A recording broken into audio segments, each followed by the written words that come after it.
임상심리사 2급 2차 실기 합격을 위한 과목별 핵심 이론 정리입니다. 오늘은 제 세 번째 과목 심리치료를 한번 낭독해 볼 텐데요. 심리치료는 총 15가지 챕터로 구분되어 있습니다. 1. 심리치료 2. 정신분석 상담 3. 행동치료의 학습 이론 4. 행동치료의 기술 5. 행동치료의 노출치료법 6. 인지정서 행동치료 7. 인지치료 8. 인간중심 상담 9. 실존주의 상담 10. 가족치료 11. 아동 및 청소년의 심리치료 12. 자살상담 13. 인터넷 중독 상담 14. 성폭력 상담 15. 심리적 응급처치. 네, 이렇게 15개로 구분되어 있는데요. 양이 좀 많아서 심리치료 일부, 실존주의 상담까지 진행해 보도록 하겠습니다. 1. 심리치료. 심리치료의 공통 요인에 대해서 알아봅니다. 11년, 17년 기출이에요. 4가지가 있습니다. 1. 치료자 내담자 관계 2. 해석, 통찰, 이해 3. 정화와 방출 4. 치료자의 내담자 특정 행동 관찰 및 그에 대한 반응. 네, 그러면 1. 치료자 내담자 관계는 어떤 내용일까요? 치료자는 특정 유형의 심리치료에서 권위 있는 전문가인 만큼 내담자의 기대에 어느 정도 영향을 미칠 수 있는 잠재력이 있다. 이 해석, 통찰, 이해는요. 심리치료는 내담자 자신 및 그의 개인적인 어려움에 대한 이해를 증가시킨다. 3. 정화와 방출.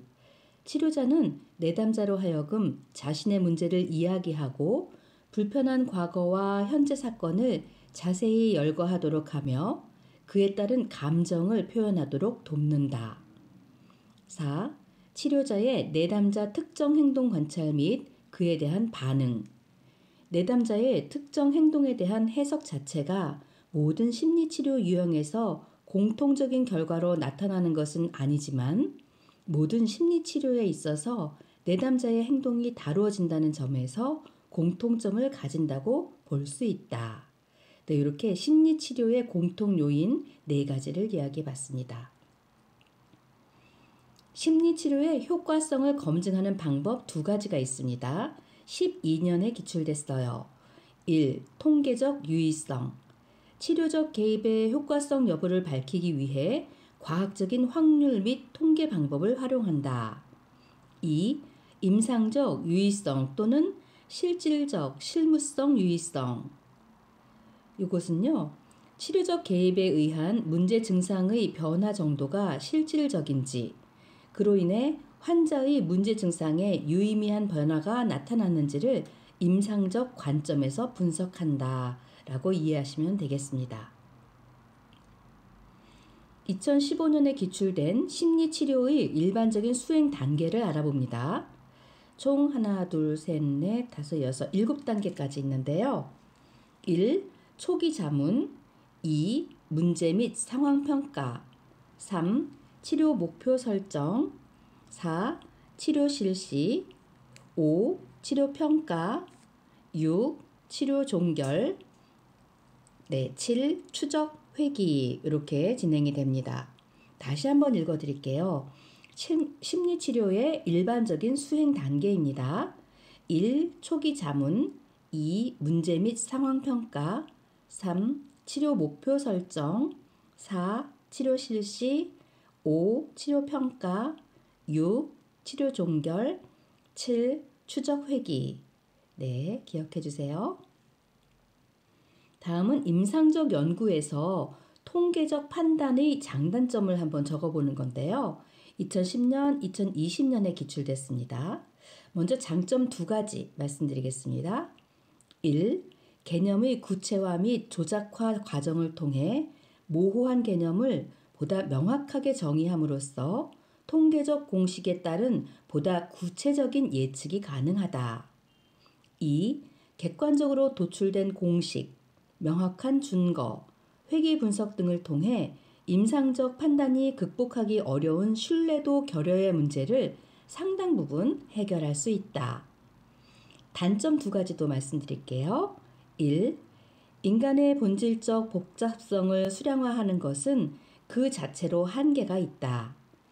2. 개인의 내면적 특성을 점수로 환원하는 것에 대해 내담자의 심리적인 거부감을 유발할 수 있으며 윤리적인 문제가 나타날 수 있다. 네, 이렇게 임상적 연구에서 통계적 판단을 했을 경우에 장단점을 한번 살펴봤습니다. 이 정신분석 상담에 대해서 알아볼까요? 정신분석 상담의 과정을 4단계로 이야기합니다.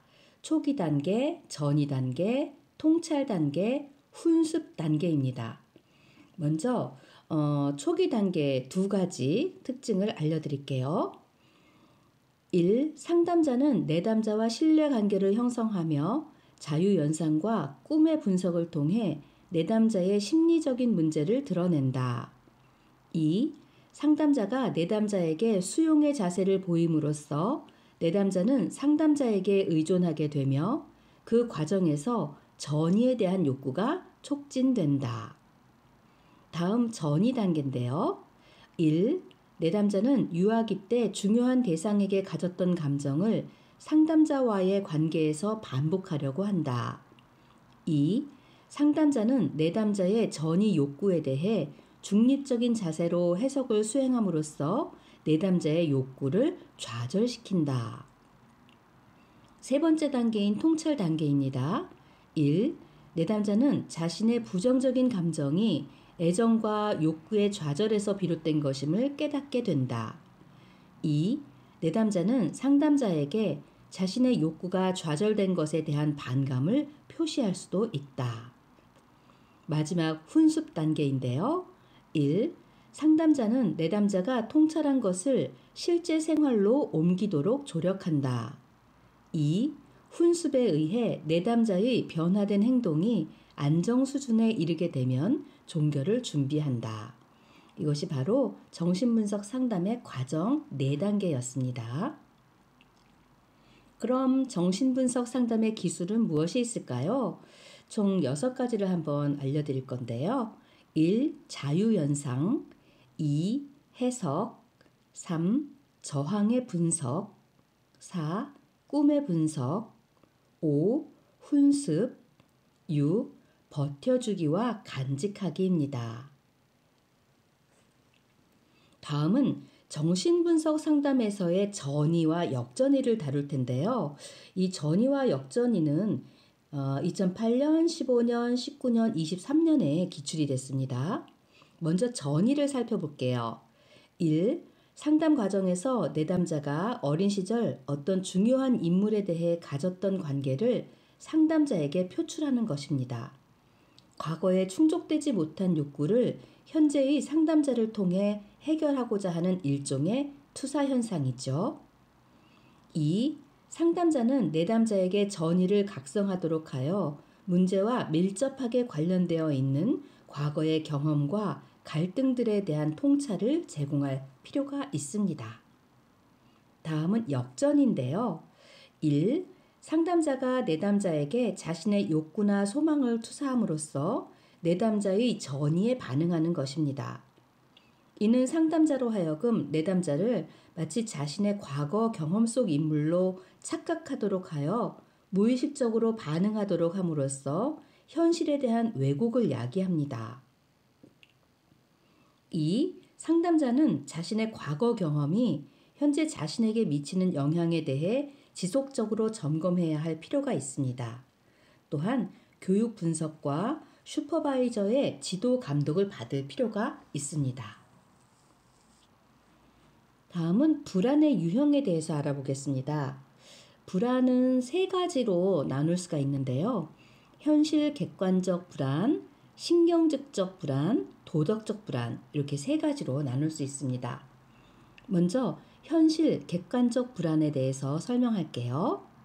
외부 세계에서의 실제적인 위협을 지각함으로써 발생하는 감정적 체험이다. 이렇게 설명합니다. 신경증적 불안은 자아, 에고가 본능적 충동인 원초와 이들을 통제하지 못할 경우 발생할 수 있는 불상사에 대해 위협을 느낄 때 나타납니다. 도덕적 불안은 무엇일까요? 원초아와 초자아, 슈퍼에고 간의 갈등에 의해 야기되는 불안으로서 본질적 자기 양심에 대한 두려움과 연관이 됩니다. 신경증적 불안은 자아가 원초아를 통제하지 못할 경우, 도덕적 불안은 원초아와 초자아 간의 갈등에 의해 야기되는 불안, 이렇게 이해하면 되겠습니다. 다음은 주요 방어 기제에 대한 설명인데요. 2004년, 7년, 10년, 17년, 21년, 22년에 기출이 됐습니다.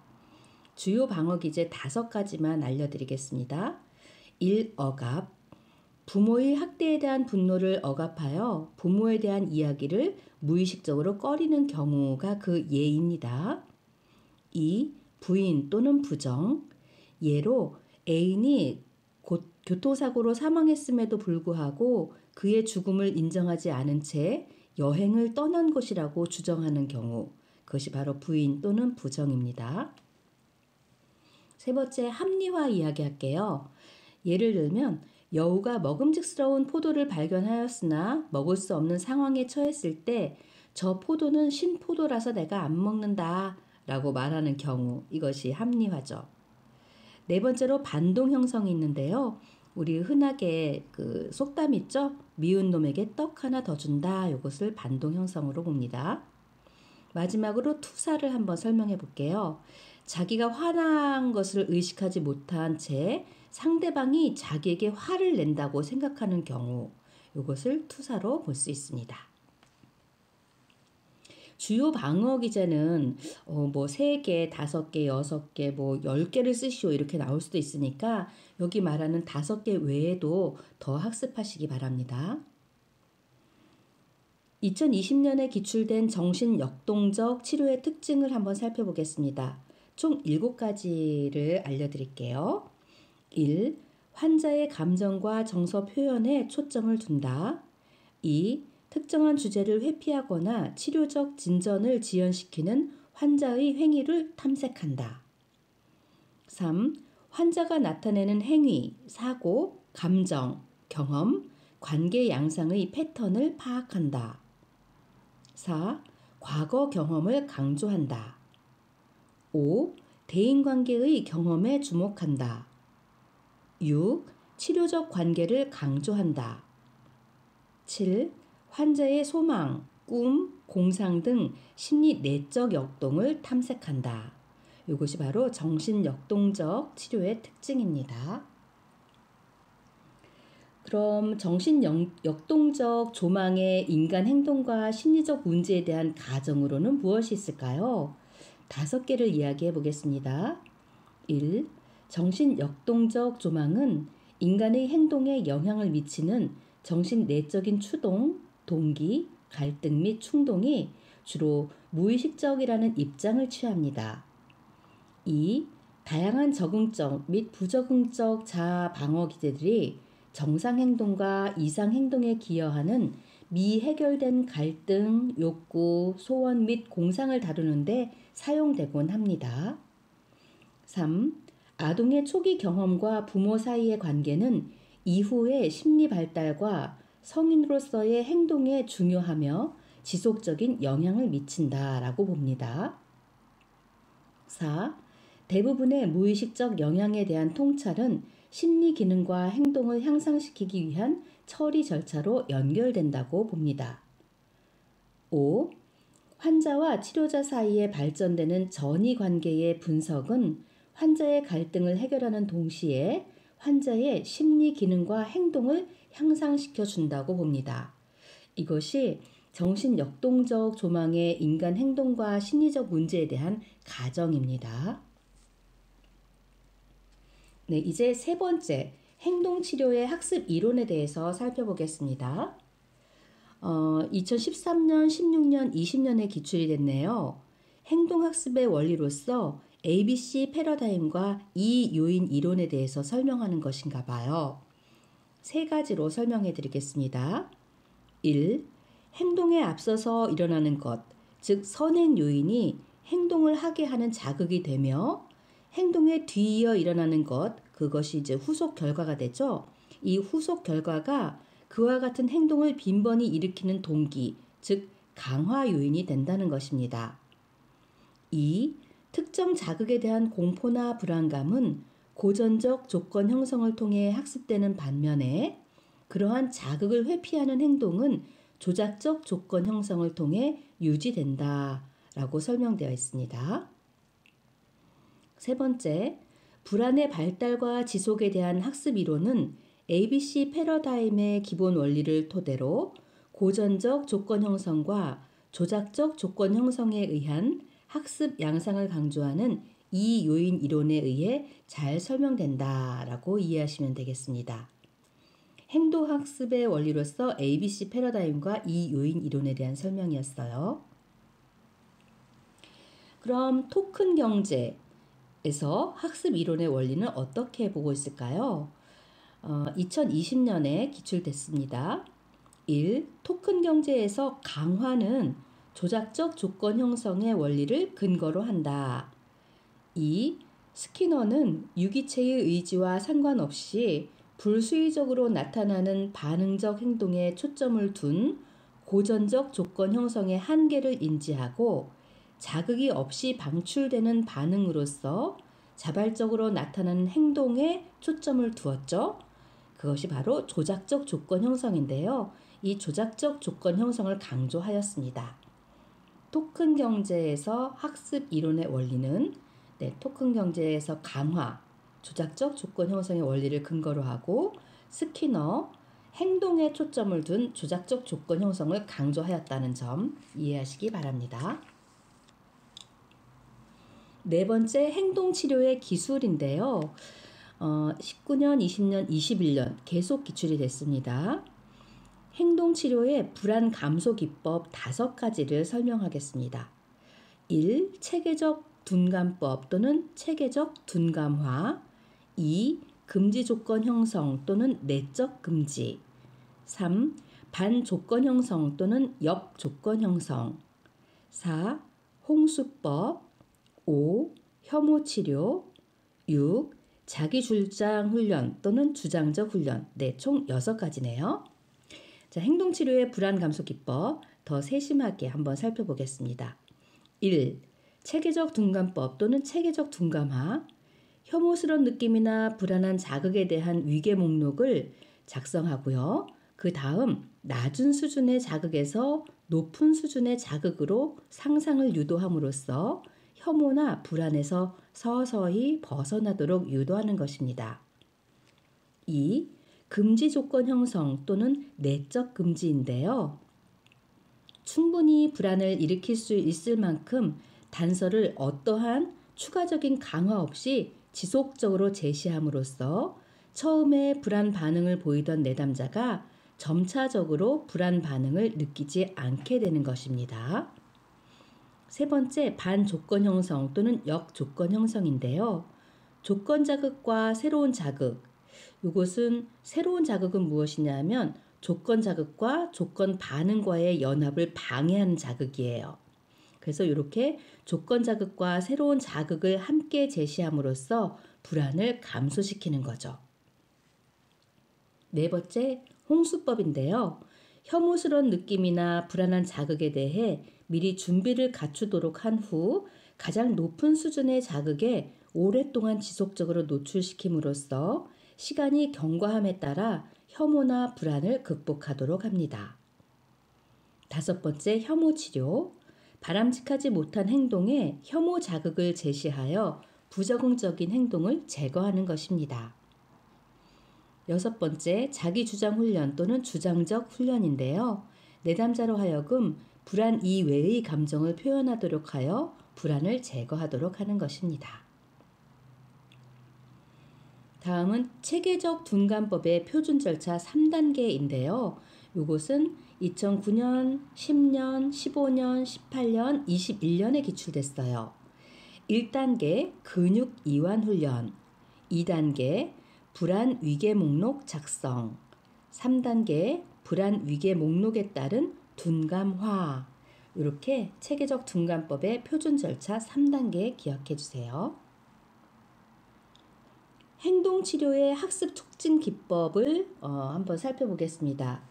지금 5가지가 있는데요. 이게 2019년, 22년에 기출됐습니다.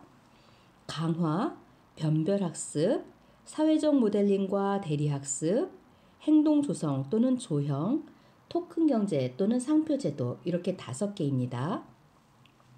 강화, 어떤 특정한 반응이 일어날 확률을 증가 또는 감소시키기 위해 자극과 자극 또는 반응과 자극을 연결시키는 것입니다. 변별학습은요, 둘 이상의 자극을 서로 구별하는 것으로 유사한 자극에서 나타나는 조그만 차이에 따라 서로 다른 반응을 보이도록 유도하는 것입니다. 사회적 모델링과 대리학습은요, 타인의 행동에 대한 관찰 및 모방에 의한 학습을 통해 내담자로 하여금 문제 행동을 수정하거나 학습을 촉진시키는 것입니다. 행동 조성 또는 조형은 무엇이냐 하면요, 행동을 구체적으로 세분화하여 단계별로 구분한 후에 각 단계마다 강화를 제공함으로써 내담자가 단번에 수행하기 어렵거나 그 반응을 촉진하기 어려운 행동 또는 복잡한 행동 등을 학습하도록 하는 것입니다. 마지막으로 토큰 경제 또는 상표 제도는요, 바람직한 행동들에 대한 체계적인 목록을 정해 놓은 후에 그러한 행동이 이루어질 때 그에 상응하는 보상, 토큰을 하는 것입니다. 토큰 경제, 토큰 이코노미의 장점은 무엇이 있을까요?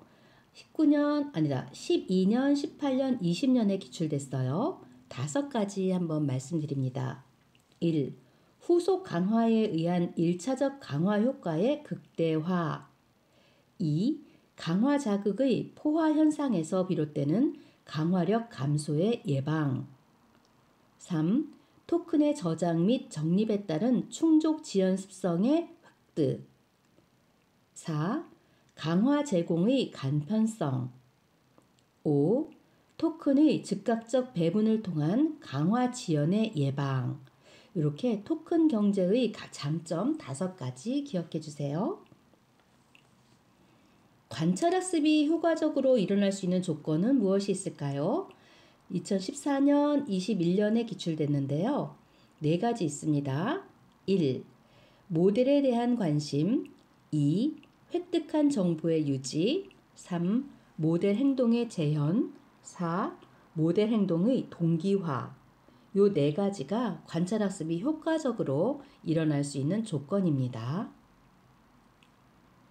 5번째로 행동치료의 노출치료법 알아봅니다. 노출치료의 인지적 측면에서의 치료 효과는 무엇이 있을까요? 라는 질문이 12년, 17년, 20년, 22년에 기출됐네요. 노출치료의 인지적 측면에서의 치료 효과 3가지. 1. 상황에 대한 현실적 인식. 2. 불안 수준의 감소. 3. 불안 대처에 대한 믿음. 이렇게 3가지 치료 효과 기억해 보세요. 노출 치료에서 치료의 극대화를 위해 사용하는 일반적인 과정은 무엇이 있을까요? 노출 치료에서 치료의 극대화를 위해 사용하는 일반적인 과정 3단계로 있습니다. 제1단계 상반되는 반응. 환자는 노출이 이루어지는 동안 그와 상반되는 반응을 수행합니다.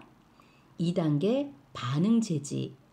환자는 치료를 받는 동안 과거 불안을 줄이기 위해 사용한 부적응적 도피 또는 회피 행동을 제지당합니다.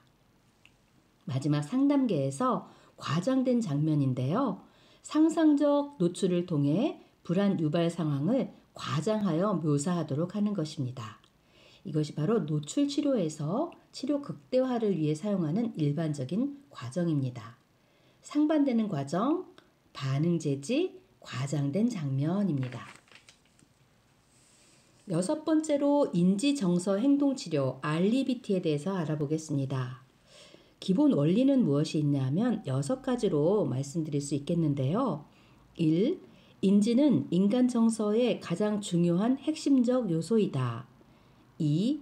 역기능적 사고는 정서적 장애의 중요한 결정 요인이다. 3. 사고와 감정의 연관성을 기초로 사고의 분석에서부터 시작한다.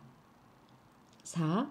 비합리적 사고와 정신병리를 유도하는 원인적 요인들은 유전적, 환경적 영향을 포함하는 중다 요소로 되어 있다. 5. 행동에 대한 과거의 영향보다 현재의 상태에 초점을 둔다. 6. 인간은 본래 비합리적으로 사고하지만 비합리적인 사고를 바꿀 수 있는 힘이 있다고 믿는다. 이것이 바로 REBT, 인지정서 행동치료의 기본 원리입니다. 비합리적 신념의 뿌리를 이루는 3가지 당위성에 대해서 알아봅니다. 1. 자신에 대한 당위성, 2. 타인에 대한 당위성, 3. 세상에 대한 당위성. 세상에 대한 당위성은 조건에 대한 당위성이라고도 표현할 수 있습니다. 비합리적 신념의 뿌리를 이루는 3가지 당위성, 자신, 타인, 세상에 대한 당위성입니다. 비합리적 사고, 비합리적 신념, 이것에 대한 유형이 있는데요. 이 앨리스의 비합리적 사고, 비합리적 신념이 2014년, 12년, 14년, 18년, 21년에 기출됐습니다. 이 5가지 특징 말씀드리겠습니다. 1.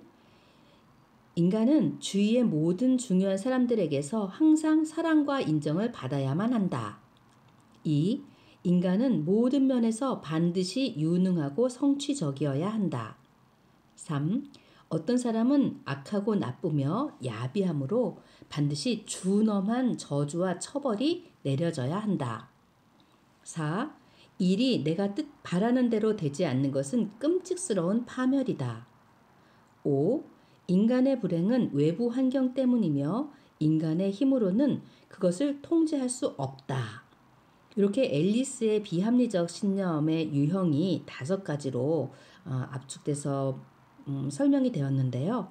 여러분 이 앨리스의 비합리적 사고, 비합리적 신념 5가지 보시면 참 인간을 그리고 환경을 이렇게 본다는 것은 굉장히 힘든 상황에 처해 있는 사람이지 않을까 싶습니다. ABCDE 모델에 대해서도 한번 살펴봅니다. 14년, 15년, 19년에 기출됐어요. 앨리스의 ABCDE 모델은 5가지를 뜻하는 거잖아요. ABCDE 첫 글자를 따서 이야기하는데 아시죠? 저 영어 잘 못해요. 그래서 한글로 읽어드리도록 하겠습니다. 1. A. 선행사건 B. 비합리적인 신념체계 C. 결과 D. 논박 E. 효과입니다. 네. 사실은 이게 영어로 설명을 하면 더 이해가 되긴 쉬워요. 네, 그죠? 액티베이팅 이벤트, 선행사건. 맞죠? 비합리적 신념체계는 belief 시스템, 결과 consequence, 논박, 디스프트, 맞나요? 네. 효과, 이펙트. 이렇게 ABCDE 모델 기억해 주시기 바랍니다. 콩글리시 이해해 주세요. ABCDE 모델에 기초한 치료 계획 14년, 20년 기출됐는데요. 5단계 설명할게요. 1단계에서는요. 합리적 신념과 비합리적 신념의 구분 2단계 내담자의 자기 보고 및 상담자의 관찰을 통한 비합리적 신념의 발견 및 인식 유도 3단계 내담자의 비합리적 신념에 대한 논박 제4단계 내담자의 비합리적 신념을 합리적 신념으로 바꾸기 위한 연습 유도 및 과제를 부여하는 것이고요. 마지막 5단계에서 합리적 행동의 시연 및 새로 학습한 결과의 실제 적용입니다. 네, 이 ABCDE 모델의 기초에서 이런 치료 계획을 갖고 상담을 진행하면 참 좋을 것 같다는 생각이 드네요. 그죠? 네. 자, 7번째 인지치료에 대해서 설명해 보겠습니다. 자동적 사고에 대해서 인지치료에서 이야기하죠. 두 가지 설명할게요. 1. 자동적 사고는 1. 한 개인이 어떤 상황에 대해 내리는 즉각적이고 자발적인 평가를 말하는 것으로서 의도적이거나 심사숙고해서 형성되는 사고가 아니다. 2.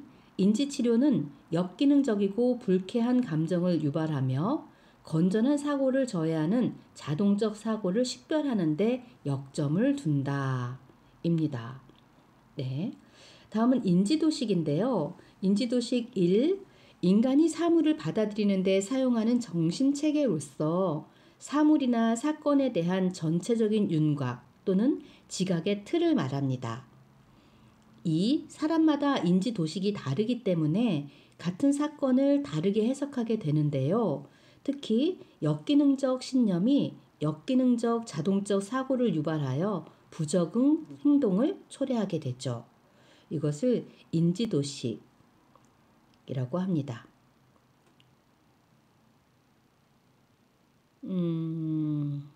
스키마인가요? 네. 자, 인지적 오류, 베개 인지적 오류 굉장히 많이 나오고 있죠. 2007년, 15년, 18년, 22년, 23년에 기출이 됐습니다. 인지적 오류, 베개 인지적 오류 11가지인가 그런데 여기에서는 6가지만 예를 들어서 그 예를 설명해 놨습니다. 그래서 간단하게 예를 들어서 하겠습니다. 1. 임의적 추론. 자신의 메시지에 답변이 없다고 하여 상대방이 의도적으로 회피하는 것이라고 판단하는 경우. 2. 선택적 추상화. 필기시험에서 우수한 성적을 거두었으나 실기시험의 결과에 스스로 만족하지 못하는 사람이 전체 시험을 망쳤다고 판단하는 경우. 3. 과도한 일반화 또는 과잉 일반화. 맞선으로 처음 만난 사람에게서 좋은 인상을 받았다고 하여 그 사람의 모든 됨됨이가 올바르고 선하다고 판단하는 경우 과도한 일반화, 과잉 일반화죠. 4. 개인화. 자신이 시험을 망쳤기 때문에 여자친구와 헤어졌다고 판단하는 경우가 개인화에 해당되겠습니다. 5. 이분법적 사고 또는 흑백 논리적 사고. 완벽하지 않은 것은 곧 잘못된 것이라고 판단하는 경우입니다. 6. 과장 축소 또는 의미 확대, 의미 축소인데요. 어떤 학생이 한두 번 지각했다고 해서 그 학생이 게으르다고 판단하는 경우가 그 예입니다. 자, 여기까지 인지적 오류, 베개 인지적 오류 기억해 주세요. 다음은 내담자의 자기 점검을 위한 역기능적 사고의 일일 기록지, 즉 사고 기록지의 5개 칼럼입니다. 2013년, 2020년에 기출됐습니다. 5개. 1. 상황. 2. 감정 또는 정서. 3. 자동적 사고. 4. 합리적 반응. 5. 결과입니다. 네. 영어로 되어 있는데 제가 이거 안 읽어드릴게요. 사실 이거는 아는데 안 읽을 거예요. 네. 자, 다음은 소크라테스식 대화 질문법의 특징입니다. 14년, 17년, 19년, 20년에 기출이 되었는데요. 3가지 특징 알려드릴게요. 1. 일련의 신중한 질문을 통한 내담자 자신의 대안적 해결책 탐색. 2. 내담자 자신이 경험한 사건에 대한 보다 자세하고 진솔한 진술 유도. 3.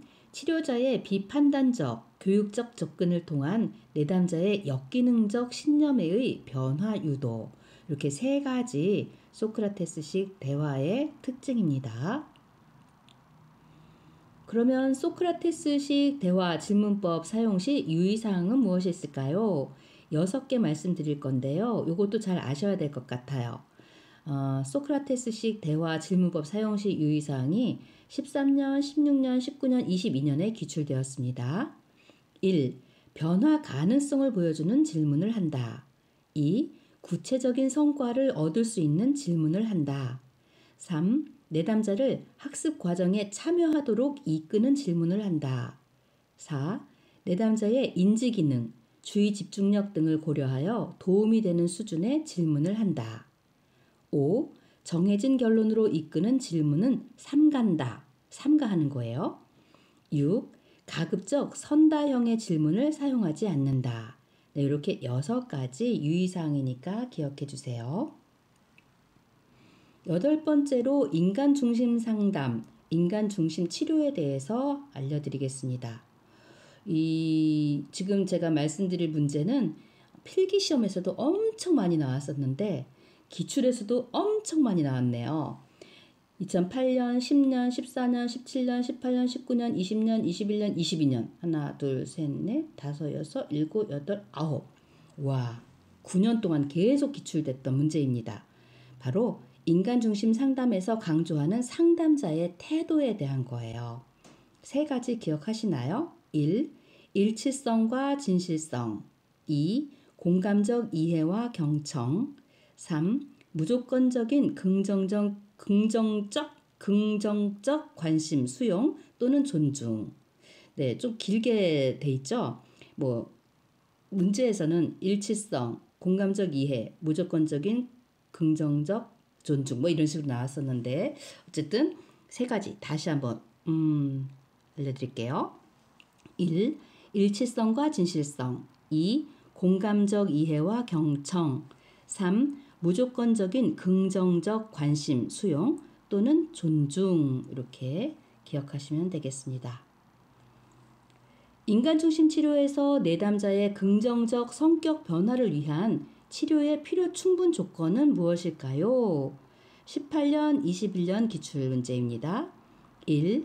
치료자는 내담자를 위한 무조건적 긍정적 관심을 경험한다. 2. 치료자는 내담자의 내적 참조 틀에 대한 공감적 이해를 경험하며 이러한 경험을 내담자에게 전달하려고 노력한다. 3. 치료자의 무조건적 긍정적 관심과 공감적 이해가 내담자에게 어느 정도 전달되어야 한다. 네, 이것이 인간 중심 치료에서 내담자의 긍정적 성격 변화를 위한 치료의 필요 충분 조건입니다. 반드시 필요하고 충분 조건으로 들어가야 되는 거기 때문에 이 부분을 가지고 상담을 진행해야 되겠습니다. 9번째 실존주의 상담, 실존 치료에 대해서 알아봅니다. 인간의 궁극적 관심사 4가지가 있는데요. 얄롬이 이야기했어요.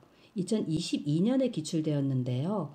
여러분 지금 떠오르는 거 있으세요? 4가지 알려드리겠습니다. 1. 죽음.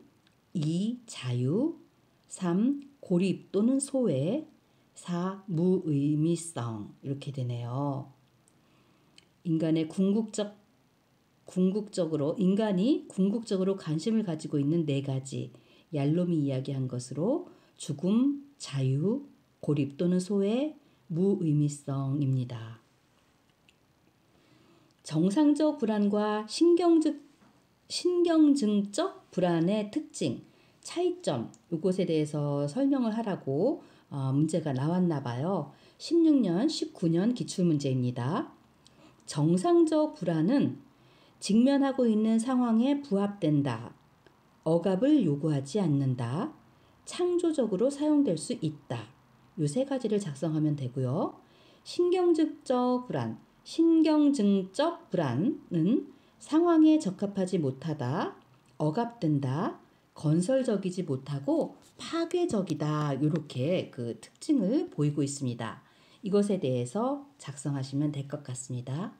네, 지금까지 1부죠. 1부 심리치료 1부 마치겠습니다. 수고하셨습니다.